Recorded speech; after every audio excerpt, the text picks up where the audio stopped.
Hey, Merry Christmas. I'm Tom. And I'm Gary. And I'm John. Welcome to the Beer Table. This week we'll be tasting Christmas beers. Seems like the week, being Christmas this week, gentlemen. It is. Fun.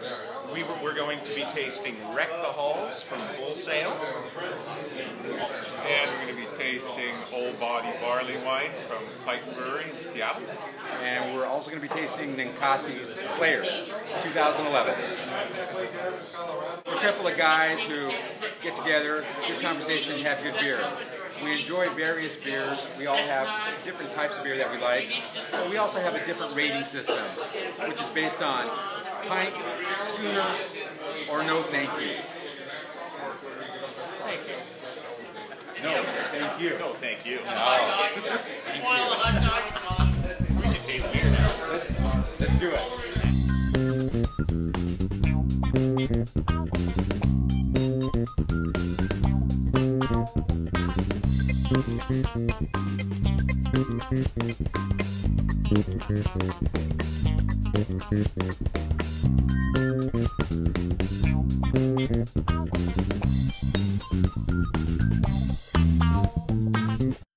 Alrighty. Well, the first beer we're going to be tasting this week is the Wreck the Halls from Full Sail. Full Sail is an old school brewery, been around 25 years, I think, next year. They're employee-owned down in Hood River, Oregon, which is a mecca for breweries with Walking Man and Double Mountain and Everybody's. And it is a great place for recreation and beer drinking. If you're looking for a place to go for a pub crawl, maybe a little windsurfing, Hood River's your place. This is a 6.5% ABV alcohol content. The IBUs are 68. And this is considered an American IPA and winter warmer blend. So it's kind of different. Generally it's one or the other. But this is both. So I know your beer. I do what I can. Yeah, let's taste it. Let's taste it. Cheers. Merry Christmas. That's like two top of the line wine bars.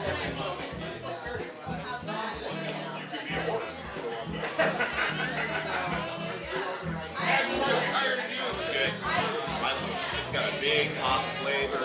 Yeah, It's got a lot of other things. The malt, it's got a caramel malt, so you can taste that caramel malt with the Centennial hops in the beer. So that's, I think, that's a big, very flavorful hop. Very good. Well done. There's a little bit of almost a little rind flavor on the back end. It's not bitter. It's very smooth, medium body. It's got that pine, that sort of almost Christmas tree, juniper, whatever. A little bit like, You know what? Zero's gonna come back. Yeah, pine is wood, isn't it? Is the needle a wood? I don't know. I don't know. Depends if you're eating a branch or a needle. Party for chewing. I like it. Our rating scale for the Wreck the Halls, I would absolutely order a pint of that beer. I would too. I mean, it's, like John says, it fits the category. It's that Christmas beer and IPA category, I think. I think it's really unique, great flavor, but real complex. I drink more than a pint. Absolutely. That's a pint for me. That's good. I think it's a well-made beer. They're well-rounded. Then we can highly recommend that beer. Get one. All right, next one we're going to try is Ninkasi Slayer 2011. Ninkasi is a brewery out of Eugene, Oregon. They established in 2009, so relatively, that's a baby of a brewery, at least on the West Coast, compared to others. Widely distributed nationwide. You can find Ninkasi beers pretty much everywhere. This has an ABV of 7.2 and 50 IBUs. Really beautiful color to this beer. We'll get to the tasting in a bit. And, well, shoot, let's forget that. Let's try it. Yes, let's try it. Let's get the tasting out. Yeah. Cheers again, gentlemen. Very Christmas again.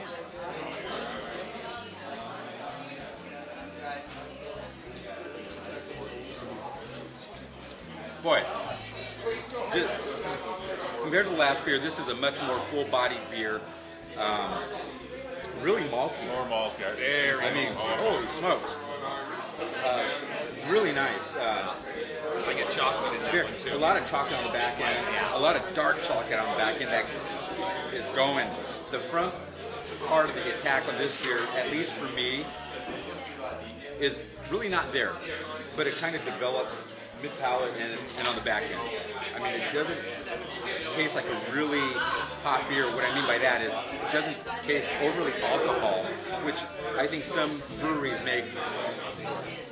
Maybe not a mistake, maybe that's your style, but to me, it takes the pleasure out of drinking a beer. And this one is really well blended, I think. I think so also. I like the bitter. It's got a really nice little bitter hit too. Like I said, it's a completely different beer.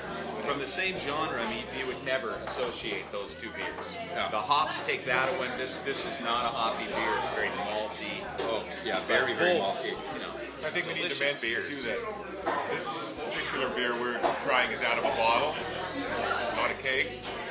And I can't remember a lot about this beer. Was on here a couple weeks ago in a keg. It was different. I think it was even a little more malty. It had a little more body. Kind of depends on how you keep your kegs. But I'd say for out of a bottle, you know, this is excellent. I agree. To me, let's get to the rating score. This is a pint. Each 2 pints. I agree. Yeah. Absolutely. Great brewery. Absolutely. Great beer. Yep. But my favorite beers are Christmas beers, so that just leads me right down the path of I'm going to buy into these almost every time. So, and both of these kinds, very, Yeah. very. I wouldn't have a problem going out and buying this out of a bottle. I mean, this is really good. And I agree with you, Gary. Last time we had this out of the keg, I mean, it was excellent. And this is, I mean, it doesn't meet the keg standard, but I mean, it's still really good. Absolutely. Very And approachable, very drinkable. this is more, I believe, more of a Scotch style. When you think this is a Scotch style Christmas beer, where this is a IPA style Christmas beer, and that's kind of the difference. Yeah. It's, and if you're a Scotch fan, that's the beer for you right there. There's no doubt about it. Definitely. Well said. I agree. Absolutely. Third beer we're going to review and taste today is a barley wine style beer brewed by Pike Brewery in Seattle. The brewery has quite an interesting history. They've got a great website. You can get all this information off the website. But just to give you a little bit of history here. The brewery was started in 1989 by a gentleman named Charles Finkel.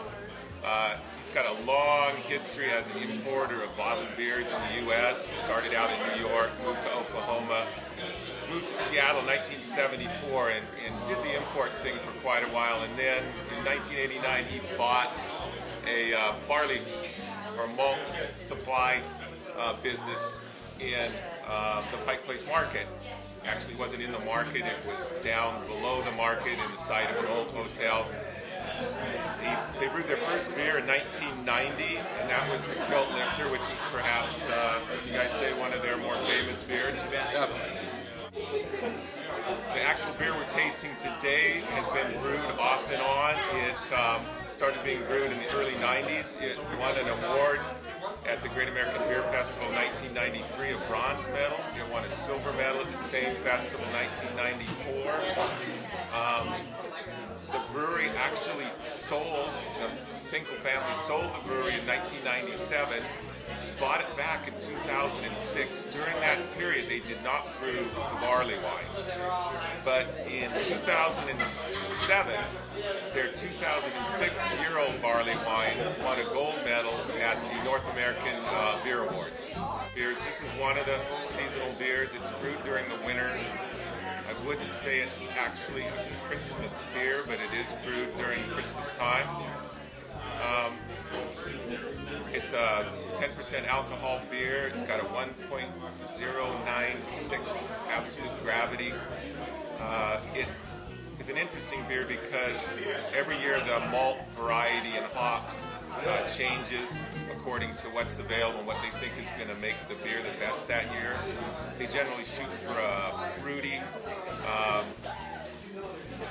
malty flavor, sort of a rich, malty, fruity flavor, and that's about what I can tell you about it. They're trying to look up some reviews on the beer this year to see what they said it was like, but there aren't any yet because it changes every year. So Well, let's give one now. We're the first ones. Here it You is. want a review? Here it comes. Salute. Salud. That smells good.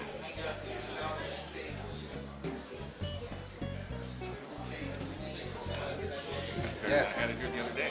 Man, That's good. love it. Love it. Delicious. It is excellent. One thing I forgot to mention about barley wines is they do tend to be stronger. Got to be a little careful drinking them. I'm looking the wrong manner. They're costly to brew because you typically have to use a lot of ingredients to get a beer up to this strength. If you're not going to dump sugar or fructose or something in it, it really does take a lot of hops, a lot of malts, a lot of malt, a lot of time. They're costly to brew, and one of the drawbacks of these beers is the high alcohol strength tends to kill the hops off, and especially when they are held and aged for any period of time. I think it's really a trick to get one of these beers to be a year old and still have a good hoppy character, because oftentimes they end up just sweet and syrupy. So when you can get one that's aged 6 months to a year that's still got great hoppiness and not over sweet, I think you got a winner. And that's This a is it. perfect blend. That's it. I mean, That's this a is good. perfect blend. And you know, these beers are quite similar, the first and the last. Yeah. They are actually. You know, I mean, this is actually, you know, reminiscent of a higher alcohol age, same, same genre. Yeah, I would agree. This one has almost a little floral character to it. I mean, not a little, a lot. Especially on the back end. It has a lot more caramel. It has a little vanilla, at least to me. You know, we all have different palates. Yeah. And that's one of the points I would like to make is that we all have different palates. We all enjoy different types of beer. So what we say, you may disagree with, and that's fine. I think hopefully the point that we can make here is that it'll make you want to go out and try different beers. You know, discover something different, something new. You may be surprised. You may love it. You may try the Old Body and say that sucked. I think we're all in agreement. This is good. Absolutely. To get a barley wine that light in color beyond 6 months and still have those in that condition, I think is great. Yeah, It's exceptional. a good They're brewing obviously job. quite good at it. Yeah. Yeah, and you know, this one doesn't feel, or doesn't taste hot. It doesn't taste that heavy alcohol flavor, so you have to be really careful Yeah, be careful. drinking this one. It's very smooth. Very delicious. It is. It'll jack you up. Oh yeah. Oh yeah. I would give it a pint. You know what? I'd give it a pint too, then call it a taxi. That's exactly right. Yeah, and then walk After he passed out, I'd probably finish this off and have my own pint. in your own taxi. Right. Thank you for joining us this week at the beer table. It's great. We tasted 3 fabulous beers. Pint every single one. The Wreck the Halls, the Slayer, and the Old Body. Great beers. Everybody loved them. And we would like to give a shout out to our friend Dave McKay, who owns McKay's Tap House, who graciously lets us hold the beer table at his fine establishment. So And when keeps you these great beers. Absolutely. So when you get a chance, McKay's Tap House here in Bellingham, Washington, you can get these beers here. Fantastic, as John said. We rated them a pint each. Not that you have to have a pint of the whole body because it will mess you up, but it is dang good. Thank you, Dave. Thanks. Thanks, Dave. Guys, cheers. Come on down. Cheers. Come on down. 30 different beers on tap. Merry Christmas, all. Ah, Merry Christmas. Merry Christmas, Hey, Tiny Tim. happy birthday to Dave. Oh, that's right. Oh yeah, I was gonna get away with that. Sing happy birthday to him today. Dave's birthday. We need to buy you